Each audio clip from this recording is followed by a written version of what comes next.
En county nebo Kericho ko sub county nebo Belgut komiten barak kaitetab temik chekikochutyi baetab tugab chego kosubkei ak kibagengeisiek anan cooperatives chebo chego cheikochin ak kochengyin siretab chego temik.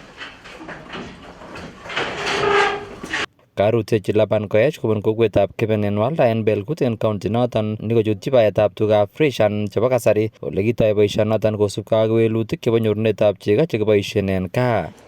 Mbaret nenyunet ko kiatou ko kikiboe kikinam keale chego en ole kiboisien en town. Ain koka kibiron transfer karibu kaa nyekele kaya ketounen kebai tuga. Kosubkei ak Koech ne director nebo Chano Dairy Farm ko kitounen tuga aeng ole akoi nguni kotindoi tuga cheite 8 ole kere komiten kelchinoik. Kenam ketou as a company. Akitounen tuga aeng mpaka nguni ketinye tuga karibu currently around 8. Kiit kasarta nekiakopiken tuga kot koik 10 ak 5 lakini kiyach kebos kidogo kotiengei amitwogik ak mahitaji. Kang'ang Koech kole boisien marurek chenootin kou Super Napier chekere kokoib walutik chekororon en kamang'unetab chego. For the second harvest. How was the performance? Very good, despite it was the first one. So it was very good. Yes, but we expect now in the second harvest kotoretech.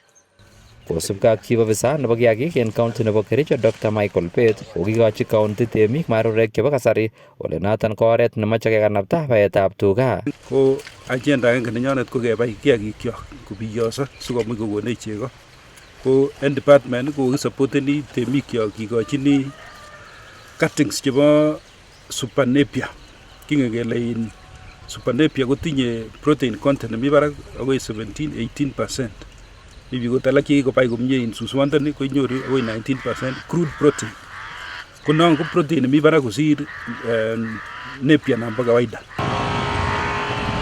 Taban nebo baetab tuga ak borotet ko borotet neo komiten en Dairy Cooperative Societies chekikonyor kelchin temik cheboto nebo Sosiat Dairy Cooperative Society chetokyin temik chekwak. Josea Jakina ko rubeiwotab nebo ng'echeret en kibagengeit noton nebo Sosiat nekamwa kole tindoi atindoniot nekoi kibagengeit noton. During that year of 2021.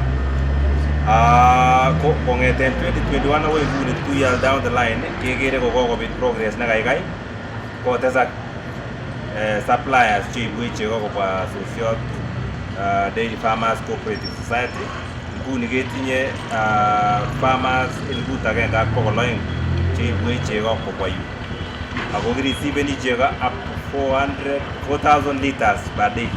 En komasaton bo Belgut kora ko cheptororet Dairy Cooperative Society nealchin chego temik ole Charles Chumba ko afisayat neribe tililindab chego nekaarorwech akobo boisionoton. Yon konyo mkulima ak chepchep kenye konyo koteksi ngweny koibunen kalamit ne aluminium ak yekakoit ireyon kenye ketesten chechoton.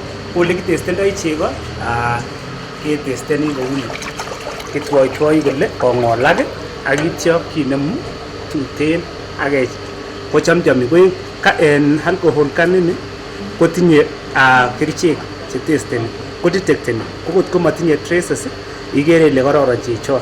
Kong'eten county nebo Kericho, kainenyun ko Robert Siele.